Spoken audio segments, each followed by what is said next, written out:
เราเป็นคนตัดสินพวกที่ว่ามีคดีพวกยามานี่เขายิงมันหลายเทื่อแล้วบักอันเนี้ยยิงจักเทื่อใดเทื่อละเทื่อที่สี่แล้วอยากตายนี่เทื่อใดก็รอดตายยิงเบิ้ลแม็กก็บ่ถึกมันบ้านนี่แหละมันบ่รอดฮะก่อนเราก็เจ็บหนักในเลือดถึกแขนเราเลือดแบบแตกสะในรถเขาก็คิดว่าเราตายสุดก้อนนี่เขามายืนหน้ารถเลย ยิงรัวคือแนวนี้แหละ แต่บ่ตายบ่ถึกจุดสำคัญถึกขากับถึกแขนกับถึกบ่าสุดนี้แล้วมัน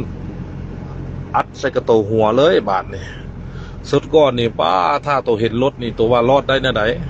ยิงแต่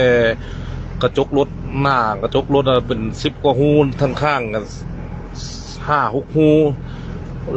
ยิงใส่จักรรถจะไปบ่ได้นะยิงก็จะเขายิงคิดเอามันยิงคิดว่ามันตายมันเอาปืนยิงขึ้นฟ้า4-5 นัดแล้วก็หนีอยู่ตอนนั้นตอนเราถึกดักยิงสุดกอดเนี่ยเขาจ้างมายิงเราเทื่อที่สี่จึงตายแต่